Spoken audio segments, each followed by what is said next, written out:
And now it's time for another Dice Tower review with Mike Vincent.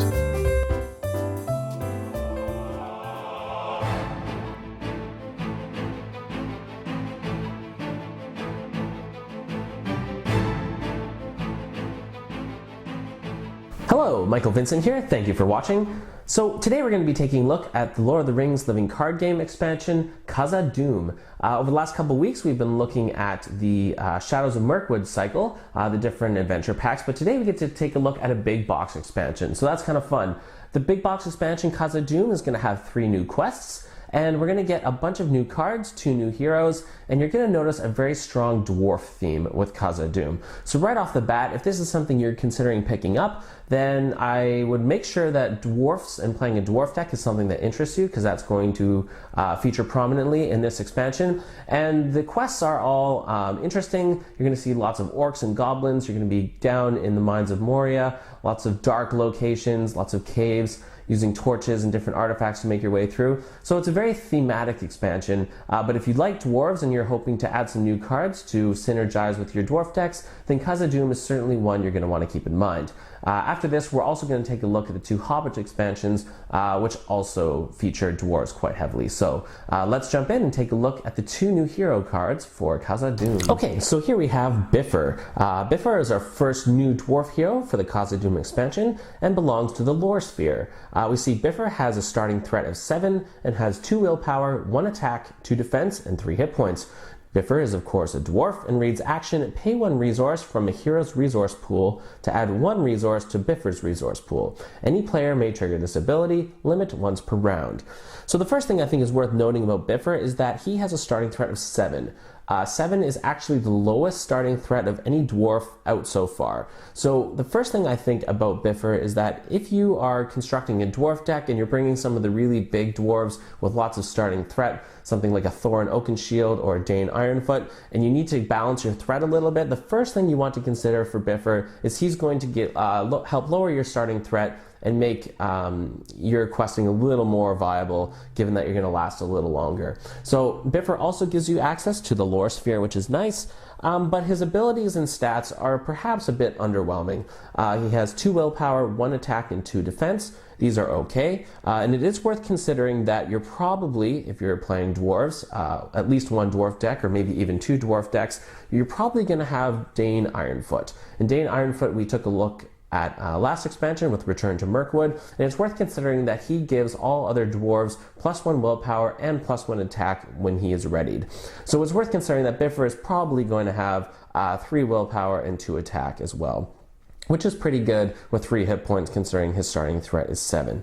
Now his ability, pay 1 resource from a hero's resource pool to add 1 resource to Bifer's resource pool, is handy with dwarves as well, because chances are you may not be playing a monocolored dwarf deck, as there's some really interesting dwarf heroes, as we're going to discover later, amongst all the different spheres. You're probably going to be playing at least dual sphere and maybe even tri-sphere. So having the ability to move resources around, if you are playing with some leadership, then you're going to have access to a lot more resource generation, and maybe you'd like to share those resources and give them to the lore sphere. So this is where Bifer comes into play. You can perhaps move a resource from leadership, whether it's you playing someone like a Dane Ironfoot with a Steward of Gondor, or whether your partner does, but this is going to allow you to generate a few extra resources for the lore sphere, which doesn't really have a whole lot of resource generation. So I think Bifer is a solid hero, very nice to have a lower starting threat, gives you access to the lore sphere, and is going to be able to do some serious questing with 3 willpower, and also able to do a little bit of defending as well with 2 defense and 3 hit points. So when you consider a lot of the dwarf synergies, when you consider Dane Ironfoot is going to be on the board, and when you consider you're probably going to have at least a dual sphere, maybe a tri-sphere deck as well, then just being able to move those resources around and give lore a little bit extra is going to be nice. So Bifer, not an earth-shattering hero, but certainly a solid addition, particularly for keeping your starting threat low. So let's take a look at our second dwarf. All right, so our second hero here is Dwalin. Dwalin belongs to the spirit sphere and has a starting threat of 9, has 1 willpower, 2 attack, 2 defense, and 4 hit points. Reads, is a dwarf of course, and reads response, after Dwalin attacks and destroys an orc enemy, lower your threat by 2. So Dwalin is certainly a well-rounded and interesting hero. Has a decent starting threat with 9, has 2 attack, 2 defense, 4 hit points, but really it's his ability that makes him stand out.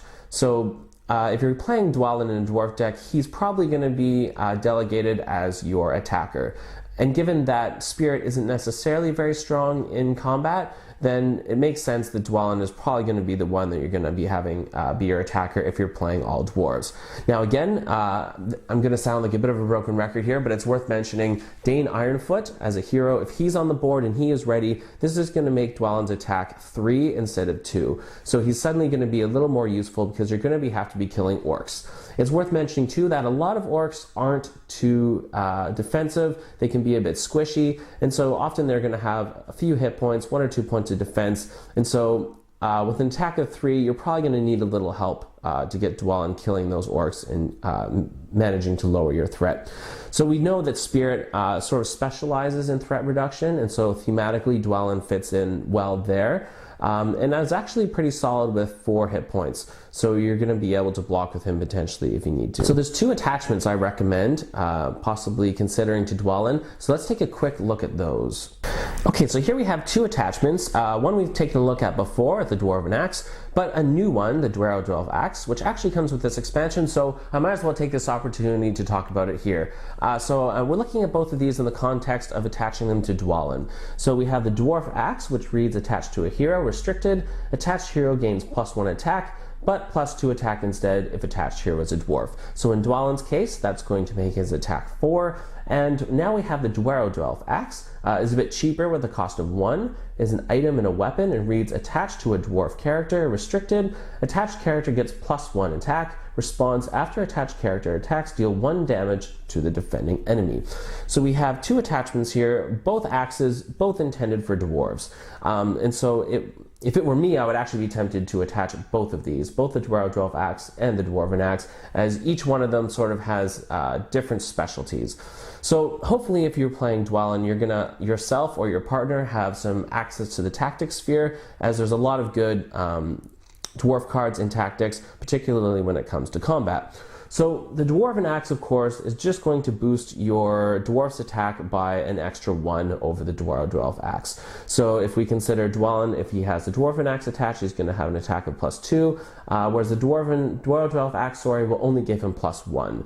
So here we're looking at Dwalin having potentially 4 or 5 attack, and if Dane Ironfoot's on the board, now we're looking at potentially 6 attack. So this is going to get Dwalin to the place where he's going to be able to kill orc enemies, and he's going to be able to lower your threat by 2 every time. So I would say as well that Dwalin is a prime candidate for readying effects. So if you have cards like Unexpected Courage, anything that will allow him to attack twice in a turn, well then potentially you're killing 2 orc enemies and lowering your threat by 4, which is quite significant. So I see the Dwarven Axe is the weapon you're going to be using more often. Perhaps you put 2 of these in a deck because your raw attack is going to be higher. But the time I like the Dwarf Axe is when you have some of those enemies, particularly in the later expansions that have a really high defense, and let's say your raw attack score just is not enough to penetrate their defense, well at least you're always going to be doing 1 damage with the Dwarf Axe. So it kind of depends on the situation. In general, 2 Dwarven Axes are going to give you more raw attack, but the Dwarf Axe, you at least will guarantee you will at least do 1 hit point of damage if their defense is really strong.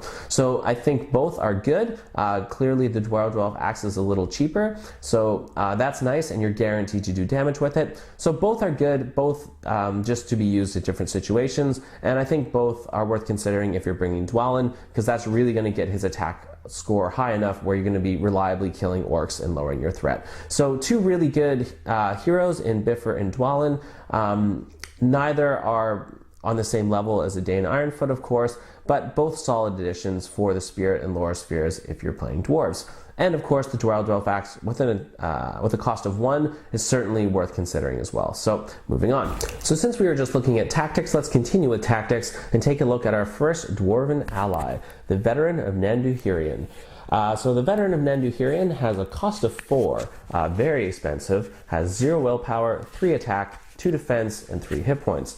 Is a dwarf and a warrior, and reads Veteran of Nanduhirion enters play with 1 damage on it. So nothing too exciting. We have a purely thematic ability here in that he's going to come in with 2 hit points instead of 3. So I'm not too big on the Veteran of Nanduhirion. In the right quest, he's okay. If you know you're going to be having lots of combat, clearly with an attack of 3, you can then boost him by attaching perhaps a Dwarven Axe or a Dwarf Axe. If you have Dane Ironfoot, he's going to have an attack of 4. So he's certainly going to be able to come in and do some damage. The thing I wonder is at a cost of 4, is it really worth including him? The Veteran Axe Hand is a dwarf as well, is much cheaper and is almost as effective as attacking. So I have to question whether the 4 resources is really worth what you get with the Veteran of Nanduhirion. If you have the Lore Sphere in your game with some healing, then of course you can always heal that 1 damage and you'll have well-rounded stats at 3 hit points, 2 defense, and 3 attack. But he can't quest, which is unfortunate, so if there aren't any enemies on the board, he's not going to be doing a whole lot. So I would say if you're running a deck that's purely tactics and you need some extra slots for allies, you're better off if you're playing dwarves to include a dwarf ally than a non-dwarf ally. And so that's where I see where most players are going to play the Veteran of Nanduhirion. If you just need another ally and you don't have any more dwarves in your deck and you want to add some more, then I think he's worth considering. But if you're playing a dual or multi-sphere deck, there might be enough dwarves in your deck already, and might make sense to bring other dwarves over the Veteran of Nanduhirion, just as he is almost prohibitively expensive for an ally, but is worth considering if you know it's going to be combat heavy and you want that potentially 3 or maybe 4, 5, 6 attack if you have Dane Ironfoot and some attachments. So there we have the Veteran of Nanduhirion. So if the Veteran of Nanduhirion is a bit underwhelming, well then I think KhazadSod certainly makes up for it, as this is an excellent card. It's a tactics event, has a cost of 0, which means it's free to play and reads action. Choose a dwarf character. Until the end of the phase, that character gets +3 attack. This is amazing. I've used this card countless times, and this has saved our bacon, that being my wife and I, in many encounters, as just being able to boost maybe an already strong attacker. When you consider perhaps you have Gimli, he has some damage, he's got a Dwarven Axe, you have Dane Ironfoot on the board, so you're already up at maybe 6 or 7 attack, and then you pump it up with this to get it up to 10, well then you're looking at just having the ability to destroy almost anything in this game with 1 hit. And if you're playing a really hard quest where perhaps you have Smaug involved, well, being able to add that extra 3 attack is going to be very nice. So this card is a no-brainer. If you are playing a tactics, if you have any tactics in your deck, if you have a Dwarven deck, then you want to bring KhazadSod, because it's free and it gets +3 attack, and perhaps you can use other cards to then cycle this out of your discard pile and back into your hand. So KhazadSod, an amazing card, great event, and just being able to boost 3 attack on any dwarf character, so this means you could use this with both allies and heroes, is just going to allow you to take out enemies very easily. So an excellent card. I highly recommend bringing KhazadSod. Okay, so moving on to the Lore Sphere, we have another dwarf ally, the Arable Record Keeper.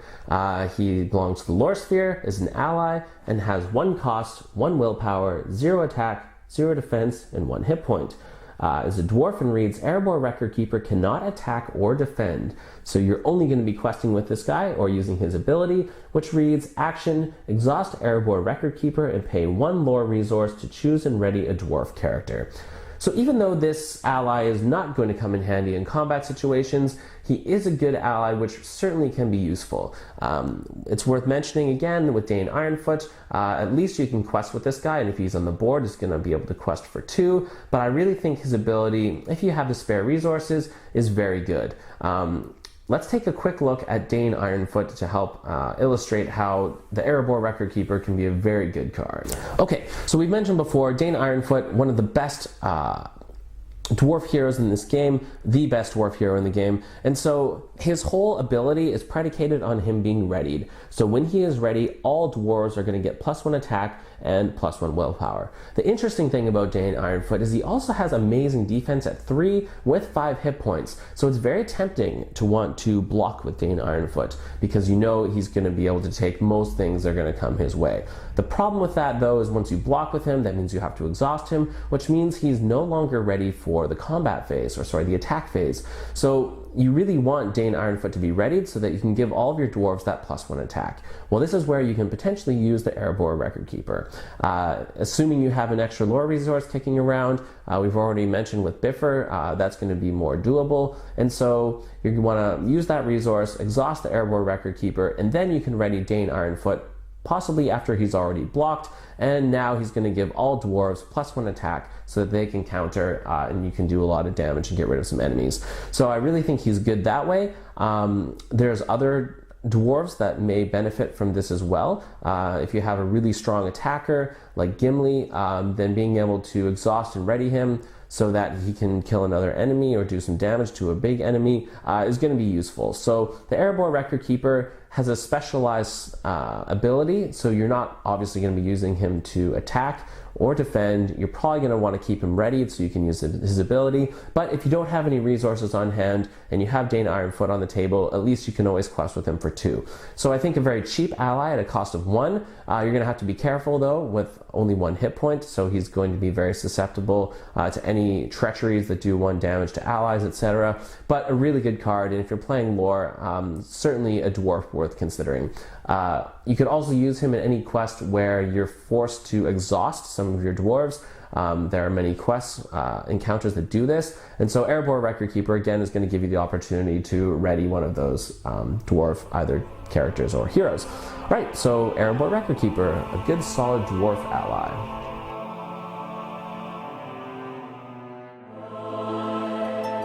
Thanks so much for watching the Dice Tower videos. Find more great videos and reviews as well as our top-rated audio podcast at Dicetower.com. You can also find other great shows at Dicetowernetwork.com. I'm Eric Summerer, and you've been watching The Dice Tower. The Dice Tower is sponsored by Cool Stuff Inc., where you can find great games for great prices. Cool stuff in stock. Check them out at CoolStuffInc.com.